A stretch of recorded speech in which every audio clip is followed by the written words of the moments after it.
Night Touchdown Podcast with your hosts, Reese Downing and Jacob Workman.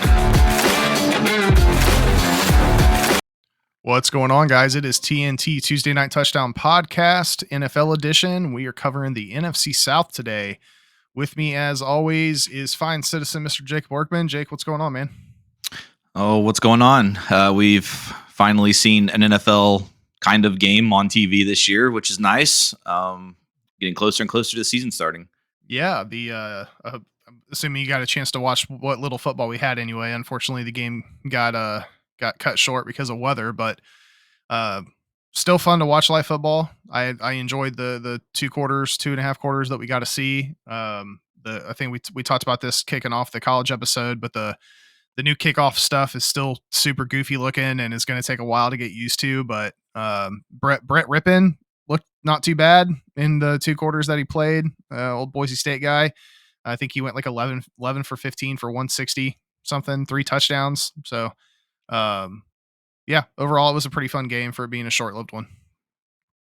All right, guys. Well, like I said, this episode we're going to be covering the NFC South. So let's jump right in. Starting with the Carolina Panthers. It was another down year for the Panthers in 23 as their franchise kicked off their future with a new rookie quarterback and head coach.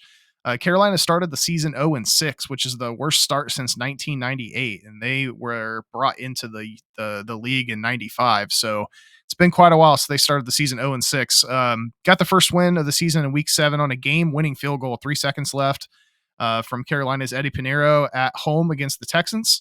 Team went on to lose the next 4 games, and then after their Week 12 loss against the Titans, first-year head coach Frank Reich got the boot. He was fired after a 1-10 start. They named Chris Tabor as the interim head coach for the remainder of the year.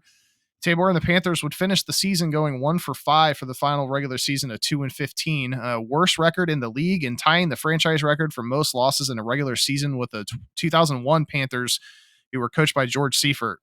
It's hard to pinpoint what was the most impactful in terms of an underwhelming season for the Panthers. Rookie quarterback Bryce Young struggled throughout the year due to a number of factors, including a lack of protection and playmaking weapons. Defensive side of the ball had some glaring talent deficiencies, and play calling was put into question quite a bit. Perhaps one of the biggest issues was culture concerns. We've heard a lot about that as reports of internal disagreements and lack of accountability further hindered the team's performance. Panthers finished the season 30th on offense and tied for 15th on defense, according to PFF rankings, and was ranking in the bottom 4 in both points scored and points allowed. Jake, what are your thoughts on performance of the Panthers in 2023? Yeah, I mean, I guess it's what you would expect when you throw a rookie quarterback into the fire with zero talent all around him. I mean, he had 11 touchdowns, 10 picks, 2,877 yards in his rookie season, which is not great. And then you got their jackass owner, David Tepper, who's throwing drinks on the fans in Jacksonville. And then to top it all off, they had already traded the first-round pick, and then they proceeded to lose their best player. So I would say it was a pretty terrible year for Carolina. Yeah, not a great start at all, or finish for that matter. Let's jump into what the offseason looked like. They clearly had a very clear mandate, and that was to rebuild or continue rebuilding, I should say. Starting with the coaching staff, the team did move on from the interim head coach Chris Tabor and instead hired Dave Canales, longtime assistant coach with the Seattle Seahawks under Pete Carroll's regime, and most recently was the former OC of the Tampa Bay Bucks. In terms of departures on the player front, wide receiver DJ Chark, LB Frankie Luvu, safety Jeremy Chin, and edge rusher Yetur Gross-Matos, as well as safety Von Bell, are all some of the players that moved on from Carolina. Undoubtedly the biggest loss, however, is that of Spider-Man Brian Burns, who was shipped to the New York Giants after a massive sign-and trade that sent the 2024 second and 2025 fifth round selections in exchange for Brian Burns, who then agreed to a 5-year, $150 million deal that includes $87.5 in guarantees. Makes him the second highest paid pass rusher in the NFL behind only the Niners' Nick Bosa. The team did bring in some new faces to the franchise, including defensive specialist Jadeveon Clowney, wide receiver Deontay Johnson, guard Robert Hunt, guard Damian Lewis, defensive tackle Ashawn Robinson, linebacker Josie Joel, cornerback Dane Jackson, and linebacker DJ Wonham, among others. Panthers look to try and surround their young quarterback with some more weapons in the draft. They went and got that good old country boy Xavier Legette. If you guys have not heard that man talk, it is amazing. Running back Jonathan Brooks out of Texas, and then tight end Jatavion Sanders. On the defensive side of the ball, linebacker Trevin Lawrence, cornerback Chow Smith Wade, defensive tackle Jaden Cremady, and linebacker Michael Barrett were all drafted to join the team in Charlotte. Jake, what's the biggest impact move here when looking at all the Panthers action in the offseason? And do you think the totality of these moves are pointing the Panthers in the right direction? So the biggest impact to me is losing Brian Burns. I think it's obvious. And I'm really not impressed with any of the moves they did in the offseason. I'm really going to just need to see a lot more talent added to this team before I would say there's any hope for improvement. I do not think they're trending in the right direction right now.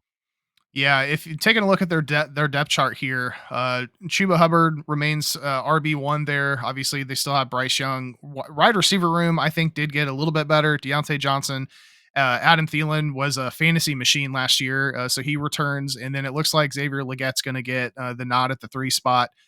Just taking a look at the depth chart on the offensive defensive side of the balls, anything glaring stand out here, or between these two different units between offense and defense? You like one more than the other? Not really. I mean, I think it's going to be another hard season for Bryce Young. I kind of feel bad for him because he's going to take a lot more blame than he really deserves in this situation. He's kind of just going to be who the sword falls on because he's the quarterback, but I'm not a fan of what they're doing at all. Yeah, not a good situation to be thrusted into a situation where you immediately have to be the rookie quarterback in a team that has such low talent when you look at a lot of the other teams in the league and just in the division alone. Taking a look at the schedule here, they are, I mean, none of these games are going to be easy for them because they just don't have a lot of talent. They start the game on the road against New Orleans. They do a lot of back and forth from home and away. So they've got a lot of travel ahead of them in the first half of the season. They've got an away game in week 1, home week 2 against the Chargers, then back on the road against the Raiders, come back home to play Joe Burrow and the Bengals, hit the road again to go play Caleb Williams and the Bears, back home again to play Kirk Cousins and the Falcons. Then they got a 2-game road stretch against the Commanders and the Broncos before coming home to play the Saints and then the Giants. And then they got the week 11 bye. Giants is international. And the Giants game is international, yeah. So luckily they do get to come home and get a break after that international game. But when they come back from their week 11 bye, their last 7 games of the season are brutal. They play Kansas City at home, Tampa Bay division rival at home, hit the road to play the Eagles, come back home to play the Cowboys. They do have the Arizona Cardinals on December 22nd, and then they finish their last 2 games on the road at Tampa and at Atlanta. Plus 1,000 on the division odds.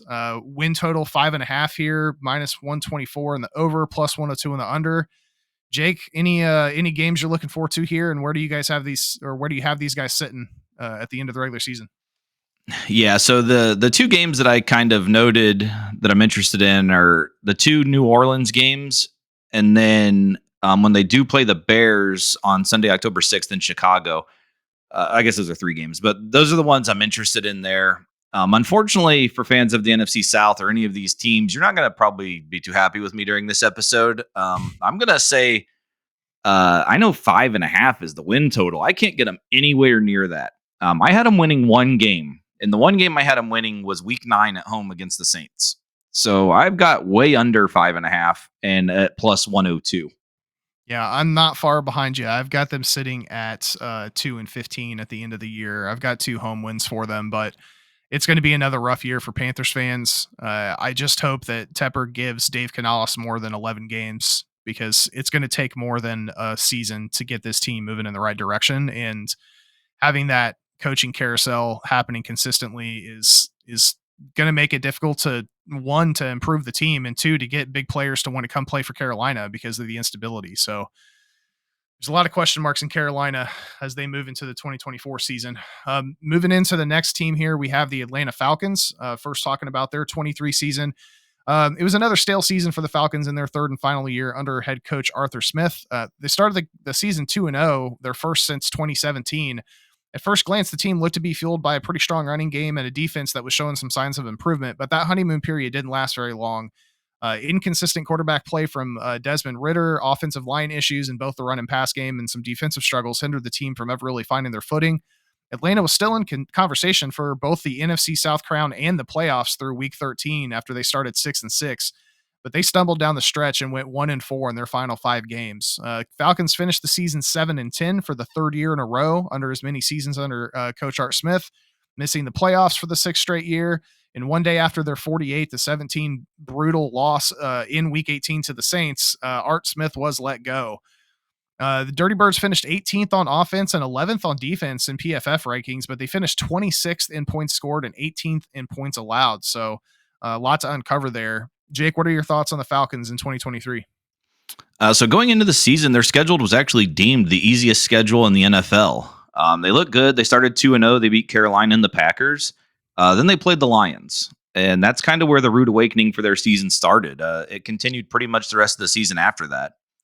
They did add some pieces to the D before the season. They added Jesse Bates. He was their big addition, and he did help their defensive performance, like you just mentioned. But with the average age of the D line being 33 years old, they were kind of built to win now. So it's going to be kind of an interesting progression into the next season. And I was also a big fan of Artie Smith. Like I don't necessarily know he deserved to be fired. I think he's a huge addition to the Steelers. I think they made a good hire with him. Yeah, I agree with that. Well, let's talk a little bit about what they did in the offseason here. It was both busy and productive for the Falcons from the top down. So starting with the coaching staff, the team tapped Raheem Morris to return to the franchise in his third head coaching stint of his career and second with Atlanta, as he did previously hold the head coaching role at an interim level in 2020 after Dan Quinn was fired. Morris was hired from the Rams, where he had been the team's DC under Sean McVay since 2021. The team saw a few key departures ahead of the draft. Jonnu Smith, Jeff Okudah, Mac Hollins, and Cordarrelle Patterson all found new homes. Desmond Ridder, the team's quarterback in 23, was also shipped out to Arizona in a trade with the Cardinals for wide receiver Rondale Moore, which I think is a steal from the Falcons' perspective if you look at those two players. That was just the start of the fireworks for the Falcons roster in the offseason, though, as ahead of the draft, the team made a massive move to solve their franchise quarterback issues, signing free agent quarterback Kirk Cousins away from the Vikings in a 4-year deal for $180 million, including $100 million guaranteed. In addition to Cousins, the team also signed a wide receiver Darnell Mooney and tight end Charlie Warner, among others. The draft, that said, was a surprising one for everyone, including the new franchise quarterback Kirk Cousins, as the Falcons used their 8th pick in the draft to draft Washington quarterback and Jacob Workman favorite Michael Penix. It came out after the draft that Cousins was, quote, shocked and disappointed in the pick and said that nothing was ever said to him or his reps about a QB selection in the first round. And the hope was that the franchise would use that top 10 pick to help the team in 2024. Atlanta spent a majority of the rest of their draft addressing the defensive side of the ball. They had selections like defensive tackle Rook Horror, I believe is his name, from Clemson. Not an easy name to say. I apologize. Linebacker Braylon Trice from Washington. Defensive tackle Brandon Dorlus from Oregon, and linebacker J.D. Bertrand from Notre Dame, among some other selections. Jake, what's the biggest impact move here when you're looking at the Falcons action in the offseason, and how do you feel about the franchise using their top 10 pick for life post Cousins after throwing $180 million at him just a month before? Yeah, I really do not understand the Penix pick. What I could have understood if they would have taken a different player from Washington with that pick, seeing how Rome Odunze was still there and went with the very next pick to the Bears. The team needs help at wide receiver. I wasn't really big on any of their other free agent additions. I do like what they did out in the draft outside of Penix. And I think they were smart to bring in Zach Robinson as the offensive coordinator, bring in that Rams offense, which Cousins is already familiar with because of KOC in Minnesota. So there will at least be some correlation there. But yeah, it's very questionable what they did. Yeah, it'll be interesting to see how this offense performs under Zach versus what was really Artie Smith's offense. Taking a look at the depth chart here, obviously we've got Kirk Cousins sitting at QB1 for now. We'll see how long that lasts depending on how well the team performs in the first half of the season. I think it's hard for you to use a top 10 pick on a quarterback and not put a lot of pressure on Cousins, even though he's guaranteed all that money. You got Bijan Robinson moving into his second year. He's obviously a stud, and he's backed up by Tyler Algier, who's another wonderful running back in his own right. So they do have a pretty solid run game. Drake London is still wide receiver 1, like we talked about earlier. Darnell Mooney is now part of the team. Kyle Pitts is there, and for those fantasy players, that's something to keep an eye out because Kirk Cousins loves his tight ends, and Kyle Pitts may have kind of a swing back. A lot of people have been waiting on him to have a breakout year, and this may be it if Cousins is the guy at the helm for the rest of the season. But taking a look at this on the offense and defensive side of the ball, Jake, anything stand out to you here? A little bit. So Cousins is 36 years old and coming off of a torn Achilles. So kind of my question is will we see Penix at all this year? That's kind of what I'm wondering. Can Cousins stay healthy? I'm hoping we get to see Penix in the preseason just because I'd like to see him at least get to play some. I was really hoping he would go to a team where he could play immediately. So it kind of sucks for me. But and then on the defensive side of the ball, can they continue some of that momentum they had last year with the new defensive coordinator, Jimmy Lake, switching back to the 3-4 defense? Jimmy Lake also we've had a lot of Washington talk with this team, but Jimmy Lake was the former head coach of the University of Washington, had a decent amount of success there in the short time he was there. Yeah, it'll be interesting to see how this team shakes out with some of the new guys calling plays. So let's take a look at the schedule for this year. They kick things off Sunday, September 8th at home against the Steelers. Then they're hitting the road to play the Eagles. Then they have a 3-game home stretch against the Chiefs, the Saints, and the Bucks. Hitting the road again to play the Panthers on Sunday, October 13th. Returning home to play the Seahawks. Hit the road again to go back and play Tampa again. So they knock their 2 games up against Tampa in the first 8 weeks of the season. Then they return back home to play the Dallas Cowboys, a 2-game road trip to New Orleans and then to Denver before their Week 12 bye. And then they finish the season playing against the Chargers at home, a 2-game road stretch against the Vikings and the Raiders, back home to play the Giants. And then the last 2 games of the season are at Washington and then back home against Carolina. Division odds are minus 120. So that's one of the higher ones we're looking at here. Over under is 9.5, minus 148 in the over and plus 120 in the under. Jake, where do you have these guys sitting at the end of the year? So to go to the schedule first, I like that Pitt game week 1 at home. I think that'll be a very interesting game because we kind of have some questions on both of those teams right now. So I think that'll be a fun one to start the season. And we have Artie Smith coming back against Atlanta. So that'll be cool also. 4 of the first 5 at home, like you mentioned, is usually a benefit to a team other than some of those home games are pretty tough. But that does set up 2 back-to-back road trips later in the season, including week 14 at Minnesota, which will be Cousins' return to Minnesota. Record-wise, I couldn't get them to 10 wins, so we're hitting another under at plus 120. I got them at 7-10. But we'll revisit this a little bit later. The minus 120 might still be in play for them with me. The minus 120? To win the division. To win the okay, gotcha. Yeah, I've got these guys just over 9.5. I have them finishing at 10-7, and they are actually my pick to win the NFC South this year. Given that these guys stay healthy, it is going to be a tight one. We're going to talk about that in a little bit more detail as we cover these last couple teams, but I do have them winning the NFC South this year. All right. Third team on the docket today is the New Orleans Saints. 2023 Saints saw some marked improvement over the previous year, but it ultimately ended in disappointment under the second year with head coach Dennis Allen. Just like the Falcons, the Saints started the season 2-0 after wins over the Titans and the Panthers, but also like the Falcons, that honeymoon phase was pretty short-lived. The Saints went 3-5 in their next 8 games and headed into their Week 11 bye at 500. The team returned from their bye to lose their next 2 games to Atlanta and Detroit, but a late season surge would put them in the mix for both the NFC South crown and playoff contention.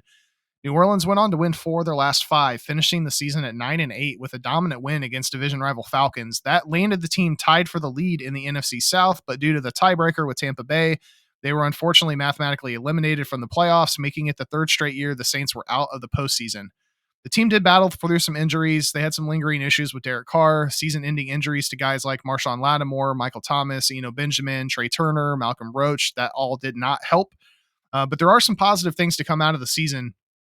Emergence of Chris Olave and performance improvements on the defensive side of the ball are things that the Saints can definitely build upon as they enter 2024. They finished the season 16th on offense and 10th on defense in PFF rankings and finished in the top 10 in both points scored and points allowed. Jake, what were your thoughts on performance of the Saints in 2023? Yeah, so as you just mentioned about the some of the positive performances, like David Carr's connection with Olave and Shaheed, I think that's something they can really build on. Carr led the NFL in touchdown passes through the final 6 weeks.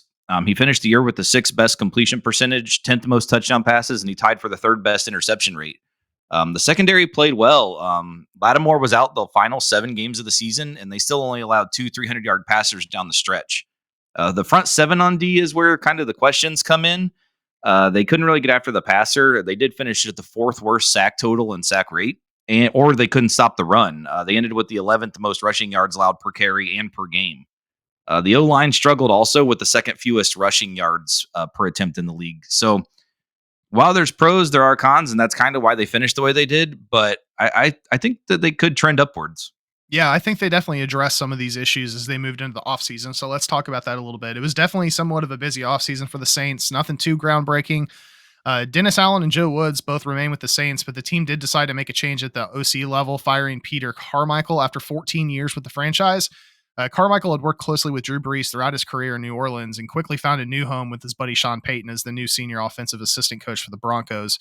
In to replace Carmichael is Clint Kubiak, son of former NFL head coach Gary Kubiak. Kubiak's promotion comes after a one-year stint as the passing game coordinator under Kyle Shanahan over in San Francisco. On the player personnel side, offensive lineman Andrus Peat, defensive tackle Malcolm Roach, cornerback Isaac Yiadom, and QB Jameis Winston, your boy, all found new homes. Longtime Saint wide receiver Michael Thomas is also, so far as we're talking about this right now, a free agent, and he may not return to the team. Three key players were signed by the Saints in the offseason. Linebacker Willie Gay, wide receiver Cedric Wilson, and edge rusher Chase Young, among others, were all signed to be Saints players in 2024.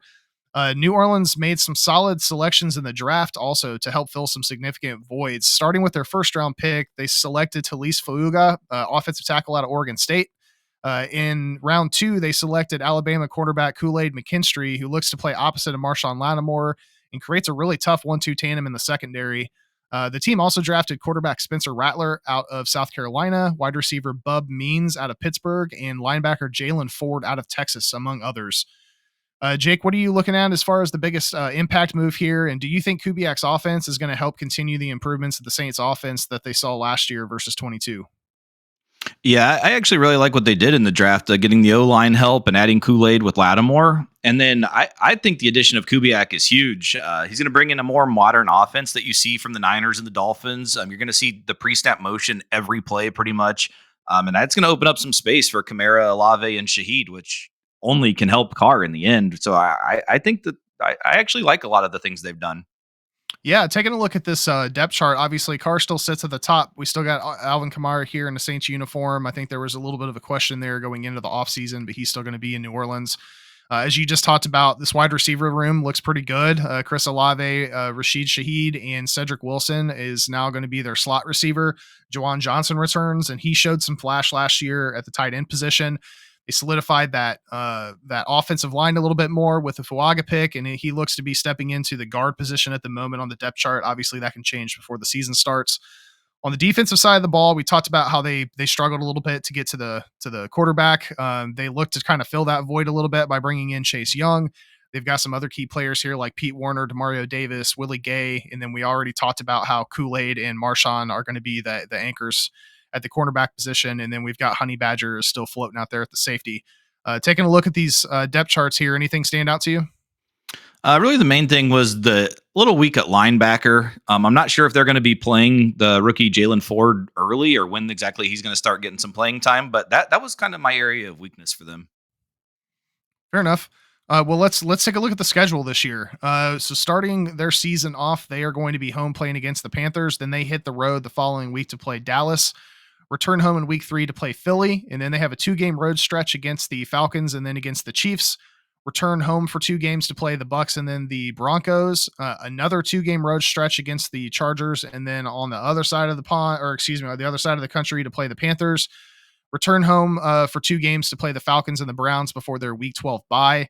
And then they finish the season at home against the Rams, on the road against the Giants, at home against the Commanders, on the road against the Packers, at home against the Raiders, and then back on the road against the Bucs. So quite a bit of back and forth travel here for the Saints. Sitting at plus 380 on division odds, and their over-under is 7.5, minus 130 in the over and plus 106 in the under. Any games that you're looking forward to seeing here, and where do you have these guys laying in at the end of the year? Yeah, so what I noted was Dallas, Philly, and Kansas City all early in the season. I think that's how we're going to know kind of how competitive this team's going to be. Those are 3 pretty big games, I think we'll get a very good judgment on how their season's going to go based off those 3 games. Again, I apologize to fans of NFC South teams. I just couldn't. I couldn't get them anywhere near 7.5. I got them at 4. I got them 4 and 13. which is under 7.5 at plus 106. And like I said, this is a team I'm actually I like. Like, I like what they've done.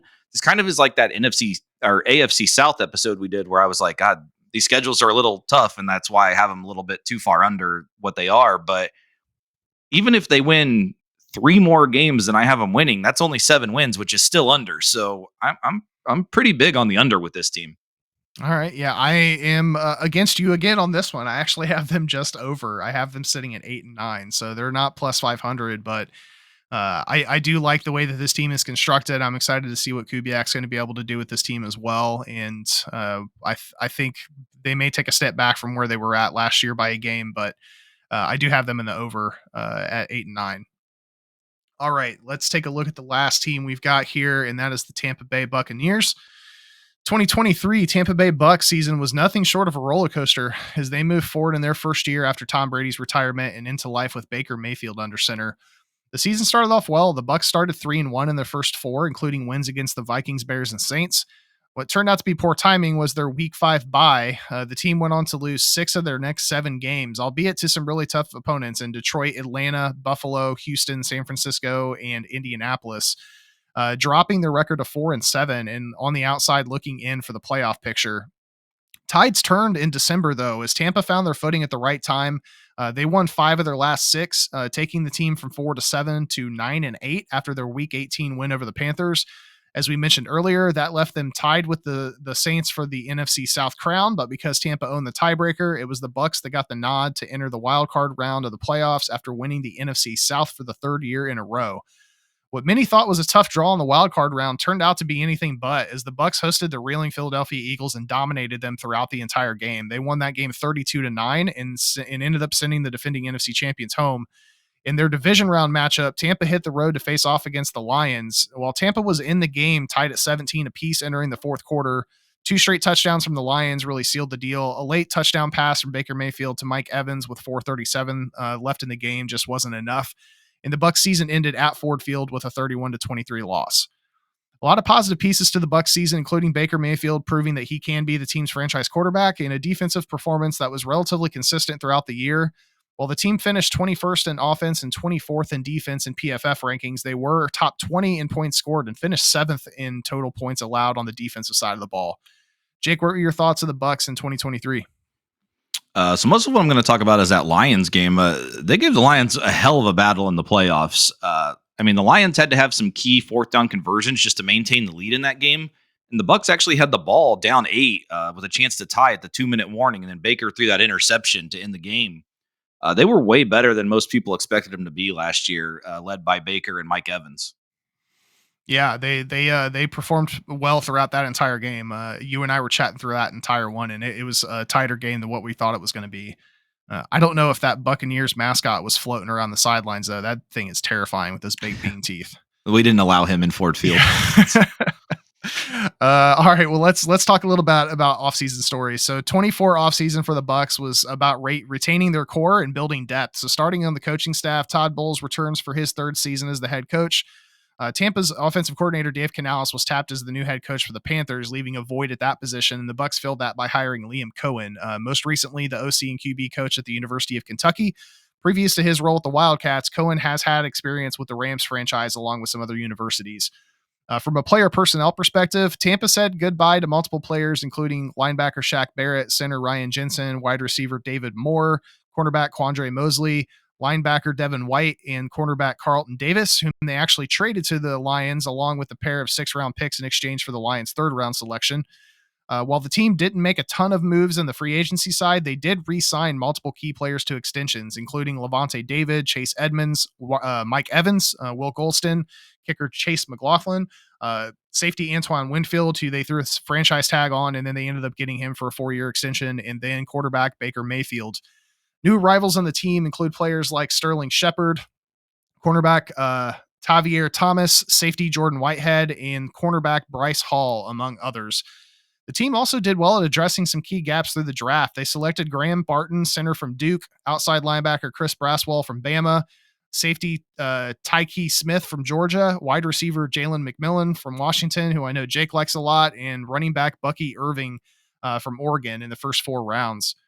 Jake, taking a look at all this, biggest impact move and looking at the Bucs action this offseason, and how do you feel the team is going to transition on offense, shifting from Dave Canales to Liam Cohen? Yeah, before I start with that, I do want to throw in. So Jalen McMillan pick is huge. He's known to be in great trios. I mean, that trio he was in at the University of Washington was unbelievable. And to add him with Mike Evans and Chris Godwin, like very, very sneaky pick there. Watch out for Jalen McMillan to have one hell of a season, because if he can stay healthy, if you listen to the college podcast last year, there was a stretch last year where I was like, is McMillan playing? Is he not? And he was out for quite a few games. But if he can stay healthy, mixed with what they have around him, he might be one of the best rookie receivers in the NFL this year, statistically. So I think that's one to watch out for. Going back to what you asked, though, Baker is familiar with Liam Cohen from the quick time with the Rams, including getting that Thursday night when Baker had just joined the team and he basically was being taught plays as they were performing them.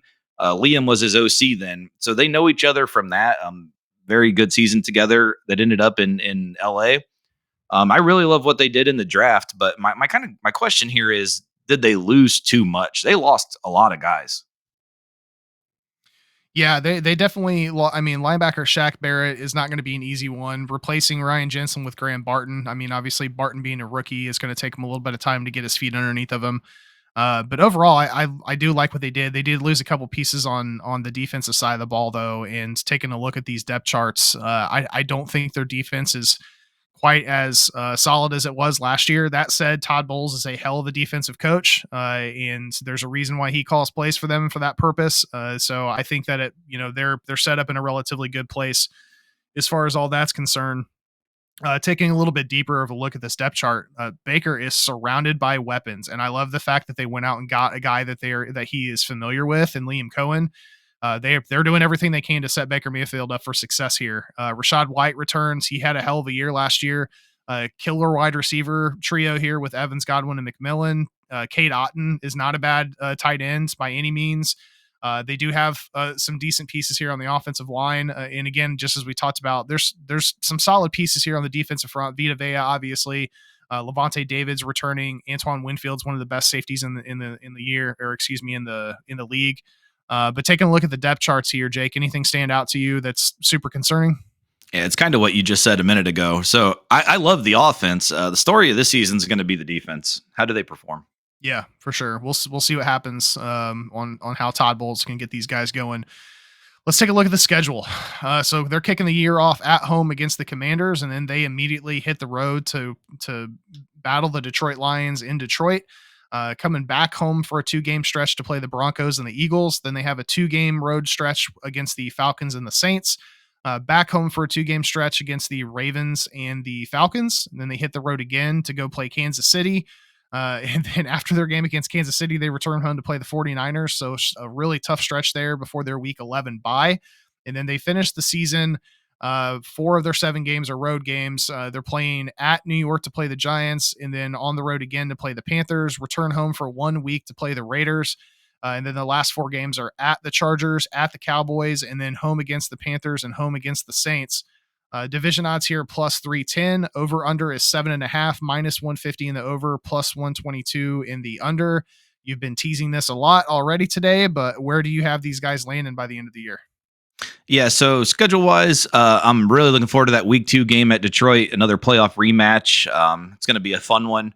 I've talked about this on other episodes. 3 road back-to-backs. That's never promising. And one of them is right after a bye, too, which that kind of sucks for them. So, yeah, I've teased it. I'm going 4 unders. I've got another under. I've got them at 7-10, which is just under the 7.5 at plus 122.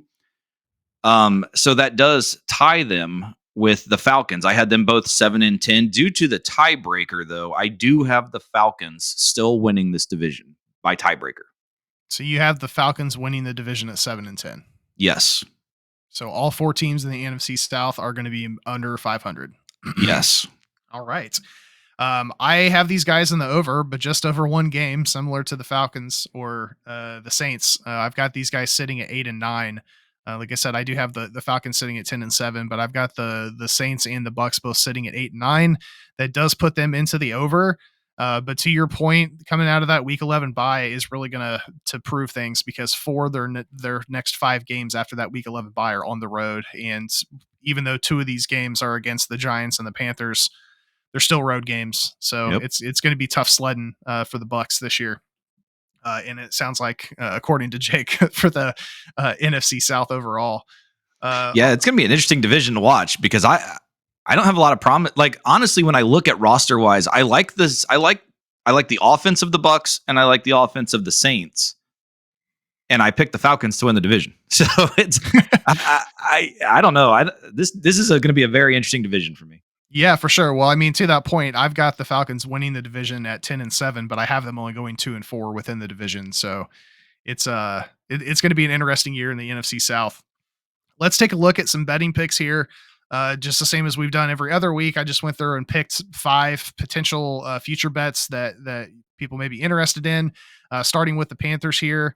It says 4,500 plus regular season passing yards. It says Will Levis there, but that's supposed to say Bryce Young at plus 1,300.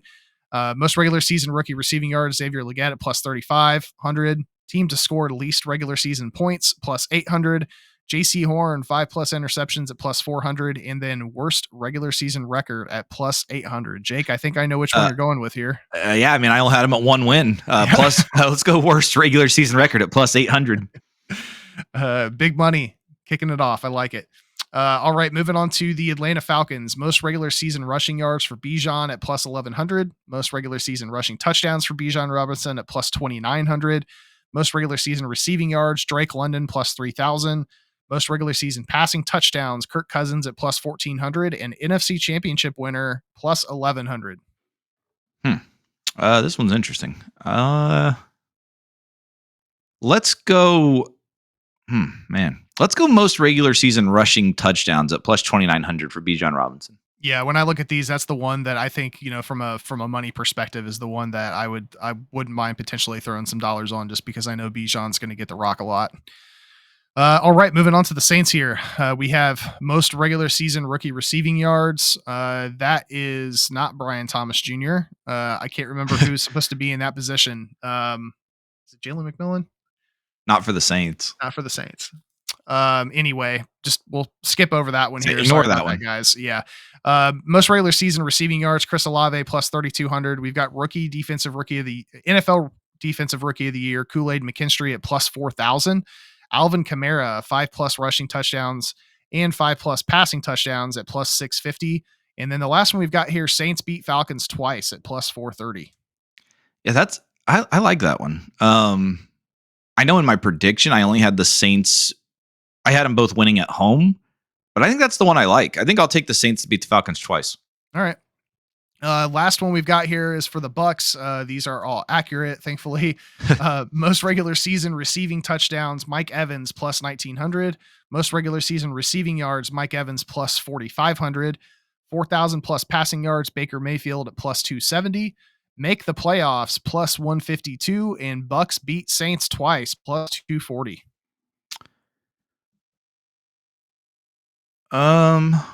Let's go Baker over 4,000 plus 270. I like that one. All right. Well, there you go, guys. That is it for the NFC South. Any last thoughts here on the division before we sign off today, Jake? No, other than an apology to the fans of these teams, because I clearly am not too big on any of them, but we'll see what happens. Someone's got to end up turning the corner and winning this division, so we'll see who it is. Yeah, it's going to be a battle, obviously, throughout the entire regular season, so we'll see what happens with it. We will come back to you guys next week with another division preview. We are rapidly moving towards the regular season kicking off. There's also going to be a lot of fantasy football drafting that's going to be happening here soon. So if we have anything to throw in for you guys there as we enter the regular season, we'll definitely do that. But that is it for us on the NFC South. So for Jacob Workman, this is Reese Downing, TNT Tuesday Night Touchdown Podcast, NFL edition, division preview for the NFC South. Cheers, guys.